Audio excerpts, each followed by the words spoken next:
In Ecclesiastes chapter 4, the wise man says, 2 are better than 1, because they have a good reward for their toil. For if they fall, one will lift up the other. We've gathered here today because Jonah and Molly have decided that 2 are indeed better than 1.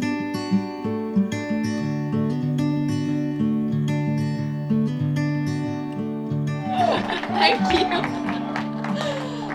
So, like you said, my name is Peyton Ramsey. I am Molly's maid of honor and self-proclaimed best friend. I would just like to have your attention for a moment to talk about something that this very special lady is doing tonight. Whenever I was 7 years old, I moved with my new family to Providence Church of Christ, and I was so nervous to make friends. Me and my wonderful mother over there, we walked in together and we saw another girl who looked like she was around my age, so we went up and we introduced me. My mom said, "Hi, what's your name?" And the little girl said, "Molly." Mom explained that we were new here and I introduced myself the only way that I knew how. "I'm Peyton, I'm in 1st grade. What grade are you in?" And Molly replied, "I'm in 2nd grade." Immediately my eyes widened as I thought, I cannot believe I'm talking to someone who's so old. We sat next to each other in Miss Shirley's class, and from then on we've been inseparable. Now, almost 13 years later, that so old 2nd grader is getting married to the love of her life. Me and Molly have talked about this day for years, and during those 13 years we have been through it all together, and I would like to share some of those special memories that we made. We loved to pick honeysuckle after church with Mr. Danny. We had endless sleepovers, which included making pre-planned YouTube videos about how to do nails, hair, and playing silly games. We tried to make slime without borax, which our family deemed as an unsafe ingredient. But most importantly, we talked about the Lord. We spoke of His endless mercy and forgiveness. We spoke of how He works throughout our lives and our family's lives, and how He brings people to us just when He knows we need them the most. Molly, the 7-year-old in me, needed a friend. But now the Lord has brought you your best friend and partner in life, Jonah. Jonah, you're so blessed to be able to call this wonderful woman your wife. If you don't know me, I'm Jordan, the twin with better genes. I want to start off strong by saying that growing up with Bub was like having a full-time job I did not apply for. I totally acted like I was his mom, from wiping his nose for him like he wasn't capable of doing it himself, to consoling him on every first day of school, and to being his advice giver today. Being a twin definitely comes with being dependent on the other. I've been asked so many times, what is it like to be a twin? And I always say the same old, it's all I've ever known, so I don't know. But as I started to write this speech, I really thought about that question. Being a twin is something truly remarkable. It's not just about sharing a birthday, it's about sharing a bond that's unexplainable. This is probably the first time admitting that I've always admired Jonah growing up. He was the person I wanted to be like. I remember how he always had this incredible way of making everything seem so easy. When it came to school, he never studied or brought home a book, and he still always aced his tests. He also cared so deeply and naturally for every person around him. Whether it was me, his friend, a classmate he barely knew, he made sure they felt seen or valued. So yeah, I did always want to be like you when we were younger. And here today, I can confidently say that you've set the bar even higher with the type of man you are now. You continue to show your unwavering faith in God every single day. And now, seeing you here with Molly, I know this is another example of God's work in your life. And so, Jonah, is there a ring? You would place that on her ring finger.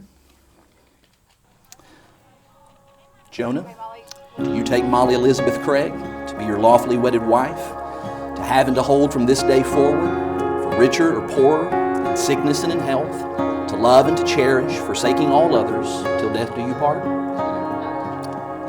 Molly, do you take Jonah David Eaton to be your lawfully wedded husband, to have and to hold from this day forward, for richer or poorer, in sickness and in health, to love and to cherish, forsaking all others, till death do you part? Molly, 15 years ago, you were a flower girl in my wedding, and so it is very surreal for me to say the words that I'm about to say. But having pledged your love toward one another by the exchanging of these vows, the giving of these rings, the lighting of the unity candle, by the power vested in me, I now pronounce you husband and wife. What God has joined together, let no man separate. Jonah, you may kiss your bride. Ladies and gentlemen, I present to you Mr. and Mrs. Eaton.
you.